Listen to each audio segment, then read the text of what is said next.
ทักทายสบายดีพี่น้องFCลายมองลายบอลนะมื้อนี้กะเป็นนี้มื้อหนึ่งนะที่ว่ามีเศรษฐีที่ทางสหรัฐเป็น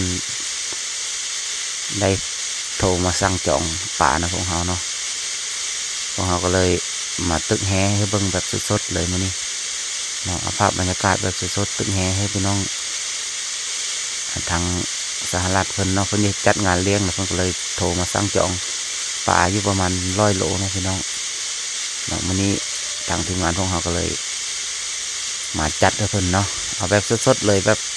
จะเห็นภาพว่าป่าของพวกเขาสดทำไรเนาะอันนี้ก็คือบรรยากาศการตึกแห่เนาะอยู่ป่าอยู่หน้าเขื่อนเนาะเพิ่นเดี๋ยวเอาไปจัดงานเลี้ยงต้อนรับ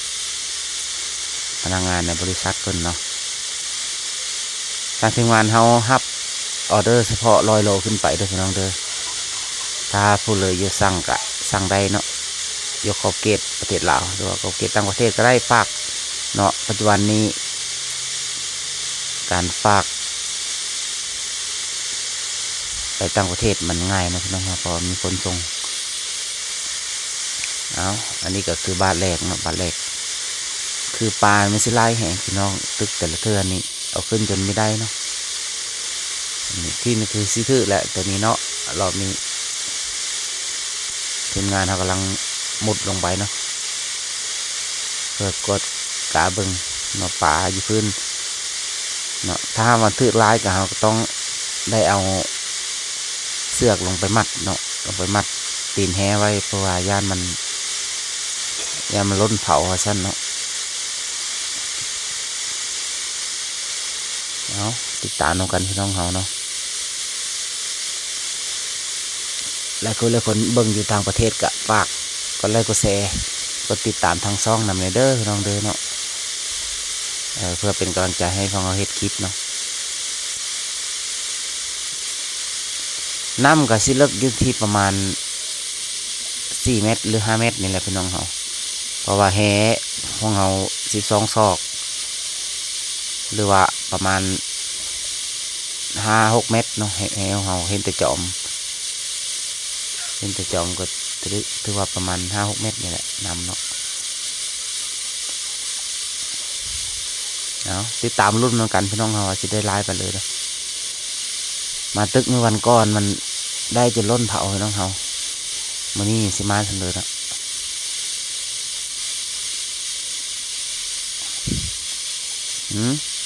มีอาการเลยเด้อบัดทีมงานคุณภาพของเขาลงไปได้ขึ้นมาแล้วพี่น้องเขาปาตะปูนเฮ็ดเบิ้งปันพี่น้องอ๋อว่าจนเต็มเลยปูนนะอ๋อตะได้อยู่ระดับ100 โลรอบนี้เอาขึ้นจนไม่ได้บัดนี้เอาเอ็ด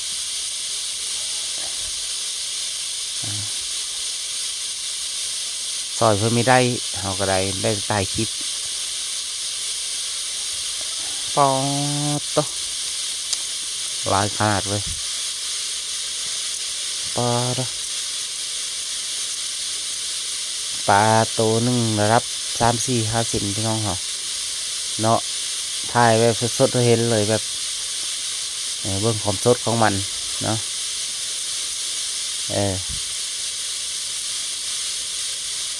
หลายคนว่าซอเอาปลาเน่าส่งไปให้สุพรรณอันนี้ก็คือไม่ได้เน่าเนาะพี่น้องเขาแบบตัวเป็นๆเลยเนาะสำหรับเปลือที่จัดงานเลี้ยงหรือว่างานดองงานสร้างสรรค์ยังต่างๆก็สั่งได้เด้อป่าเด้อพี่น้องเด้อป่ามีจำนวนหลายเนาะถึงงานเขามีเฮ้อตลอดเนาะแต่ว่ารับออเดอร์เธอละผู้ละ100 โลเนาะอันนี้ก็คือเป็นของเจ๊ใหญ่ใจดีเนาะที่ทางสหรัฐเพิ่นสั่งเนาะเพิ่นฝากทางคนส่งไปเนาะแต่ประมาณ2-3 มื้อเพิ่นละฮอดพี่น้องเขาเค พื่อมันฮอดกันสิเอาไปไล่โตเติมดีดอก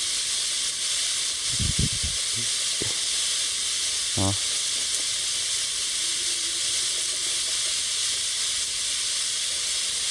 วางมือก้อนกะคนสั่งเนาะที่ประมาณ200-300 โลเนาะป่าทางทีมงานของเราก็มาตึกเลยเนาะก็ได้คือกันพี่น้องเราได้ทุกมื้อเนาะป่า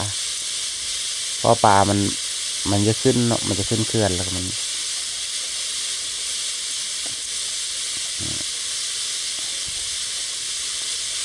่นอกพี่น้องเราอ๋อเอาขึ้นยังไม่ทันเบิดพี่น้องเราเอ้าทีมงานเรามา3 คนมานี่จัดไปถ่ายภาพสดๆเธอมันเป็นปลาขาวเด้อพี่น้องเราเด้อแต่ว่ากินปิ้งกินแซ่บแห้งเนาะพี่น้องเนาะเป็นปลาน้ำไหลเนาะ